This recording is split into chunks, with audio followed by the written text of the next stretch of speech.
In this video, I'm going to discuss the topic of getting another passport, a second passport, or if you're a maniac, a third or fourth passport. I'm going to overview kind of how I look at this, overview why this is getting more difficult, overview how certain countries do this, and overview why this is important. Now, first off, top of the list, this particular topic of getting a second passport will only apply to a percentage of the people watching this video. Because unlike getting residency, getting a passport, which is equivalent to citizenship, is difficult. It is either quite expensive or it forces you, or requires you to live in another country, excuse me, for a prolonged period of time.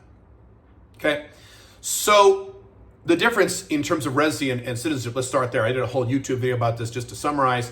Getting residency in the countries where we recommend, the 4 best countries in the world to get residency in, that would be UAE, which is Dubai, Armenia, Paraguay, Mexico, soon we will add Uruguay, is relatively easy. For these 4 or 5 countries, these are the best countries in the world to get residency because you don't have to buy anything, you don't have to buy any real estate, you don't have to invest $1 million, you don't have to move to the country, you don't have to spend even a significant time in the country. You can just do a few processes, all of which we help you with at Sovereign CO through our Get Residency programs, links below, and which ones are open. And then you get legal residency, which means you are allowed to live in that country for as long as you want. They have to let you in in times of pandemic, wars, things like that. So it's a good backup plan to have at least 1 or 2 other residencies in your pocket, especially if you want an international plan B. Getting citizenship, getting that passport is much more difficult.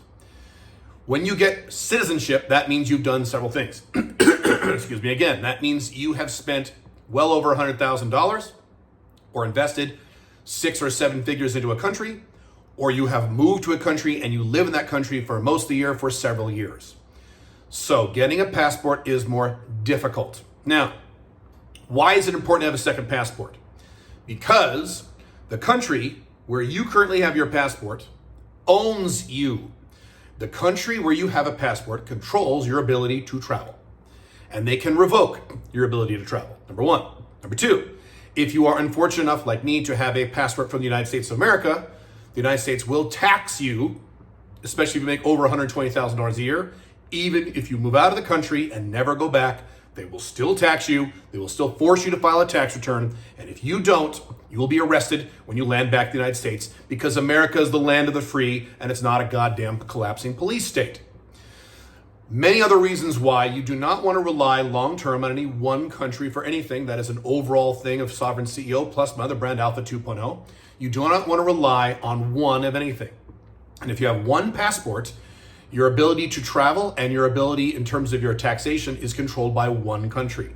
And if that one country changes a law or goes to war against some other country or raises its taxes or has a coup or elects a new president or elects a new political party or gets more woke or more left-wing or more authoritarian, on and on and on, you pay the price and you have nothing to do about it, even if you don't live in that country, because that's the only passport you have. Make sense? I have to go renew my American passport next year. And one thing about American passports, for example, this is one just little example. If you owe any money in back taxes or over a certain amount in back taxes, they will not renew your passport. And if they don't renew your passport, as an example, you are not able to travel around the world. You will be stuck in whatever country you are. The only way you could travel is illegally, and good luck with that. That'll be a real fun process. So you need valid passports in order to travel, be mobile, and be a functional human being in the world. Give you some examples on passports. So 2 of the countries that are on the radar of Sovereign CEO, Paraguay and Mexico. I'm here in Mexico, Guadalajara right now. And so in Mexico, I have residency here in Mexico. My residency expires in about 3 years. I renew it one more time.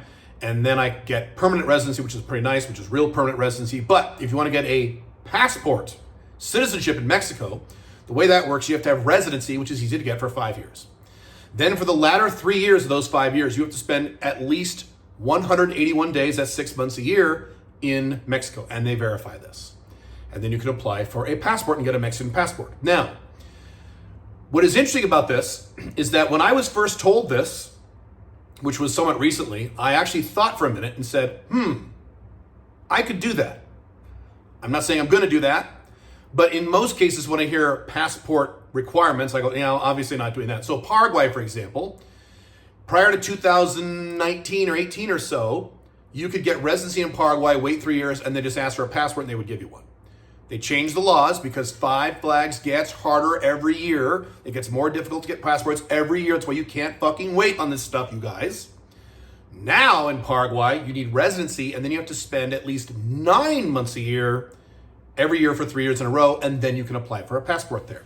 So when I was told that, as much as I like Paraguay, I immediately just tossed that out of hand. I can't spend 9 months a year in Paraguay. I just can't do that. A, I have other things that I do around the world. B, 9 months is too long. C, Paraguay is wonderful. It's my second home. But the travel to and from Paraguay is a little difficult. Whereas Dubai, where I live, it's pretty easy. So having rough travel for 9 months a year wouldn't really do it, even if it's just 3 years. Just can't do that. But in Mexico, for example, where it's just 6 months a year for 3 years, Mexico has much better infrastructure than Paraguay. Mexico is much easier to travel than Paraguay. Mexico's in the same time zones as the United States and Canada. It's easy travel to that part of the world. Instead of dismissing it out of hand, I went, I could do that. I don't think I'm going to do that, but I could. And if I could do it, many of you could do it even more easily. For example, in Mexico. This is, by the way, if you're an American and you don't have any Mexican children. Now, here's another thing. If you're a single guy, then your wheels start turning. If you have Mexican children, you get a passport much sooner. The wheels start turning, right? Now, I'm married. I'm not going to do this. But some of you single guys, I'm here in Guadalajara. The most beautiful women in Mexico are here in Guadalajara. What if you, and then you get a passport? Now, obviously, you wouldn't do that just to get a passport, but there's lots of interesting ways in which you can get a passport. So, one thing about this is that this is getting harder every year, and I got to keep stressing this. The news just came out a few weeks ago where a few things.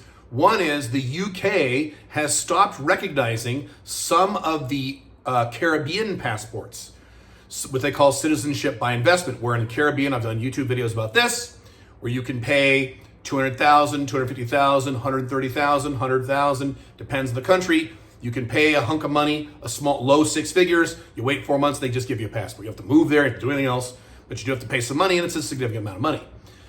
The UK has stopped recognizing some of those passports. Various other things are occurring, and every year this gets harder. If your objective is to get a passport, you need to start working on this right now. You cannot wait. I have said many times, and I will double down on this. Several years from now, Five Flags, the way I describe it, or an international lifestyle where you can avoid a lot of taxes legally, reduce your cost of living, escape the collapsing West, escape wokeism, whatever your priorities are, will only be possible for the super wealthy. You'll have to be worth at least $10 million or more, and then you can currently do what I'm doing and what many of you are doing. Right now, that's not the case. Right now, the average middle class guy, even lower middle class guy, if you're a little creative, can do what I'm doing or a variation of what I'm doing because it's still possible. But every year, they remove more residencies, remove more passports, raise the prices on passports. That just happened. A few of these Caribbean countries just doubled their prices in terms of how much a passport costs. Every year this gets more difficult. So you cannot wait. Now, if you don't want another passport, fine, do whatever you want.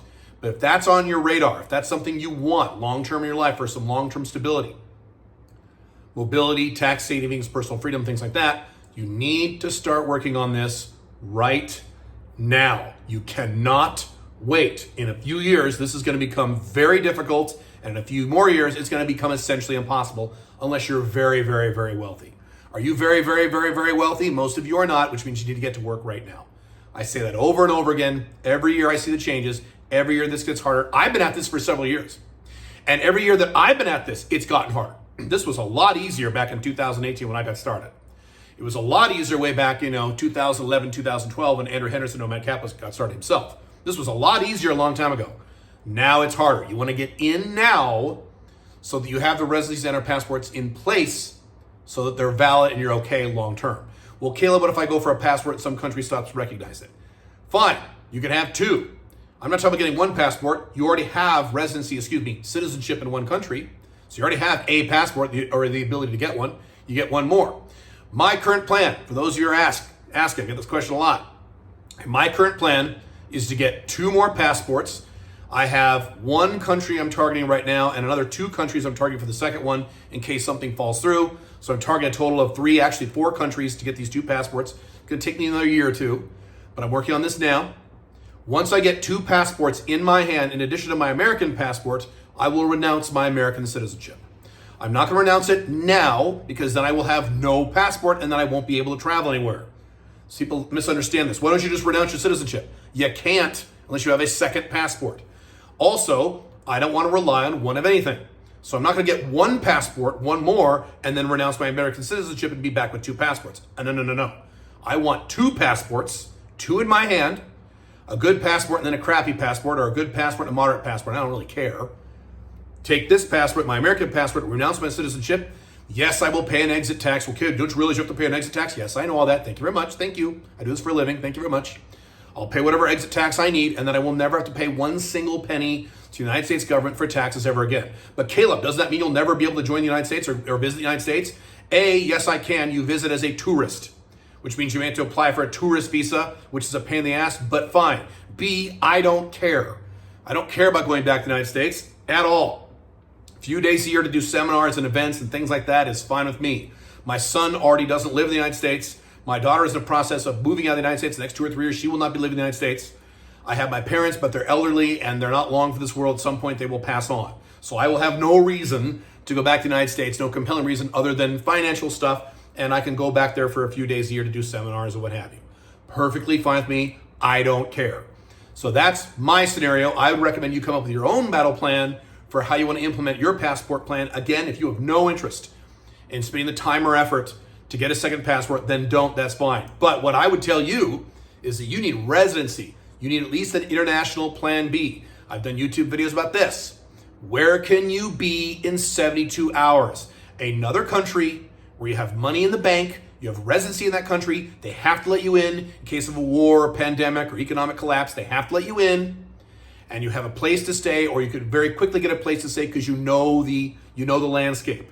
For me, that's Paraguay and Mexico. Those are 2 of my backup plans. Great. Armenia is kind of a 3rd backup plan. I'm developing a 4th backup plan in Asia, especially next year. So I have backup upon backup upon backup upon backup. You need at least 1. You can't just say, I don't want a passport, this is just for rich people, and then do nothing. You can get residency in those 4 countries we talk about relatively cheaply for just a few $1,000 by 1 trip that takes about 2 weeks. And we do it for you in our Get Residency programs. You want to do it on your own, fine. You can get my course, Get Residency, and do it on your own. Or literally do it on your own, that's fine. If you want to do this, don't use this as an excuse, those of you who are not interested in getting a passport. If you are interested in getting a passport, get to work on this now. Develop a battle plan for this right now and get to work. In a few short years, you just won't be able to do this. And I'll end with this. My fellow ex-Americans, I'm still technically an American, all right, fine. My fellow American citizen holders, because I don't live in the United States anymore. You do not want to be stuck with just an American passport and no other passports, and you can't get any more from what's coming. What's coming down the road for the United States is very, very bad.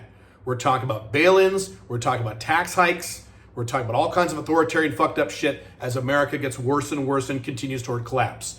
You need another option.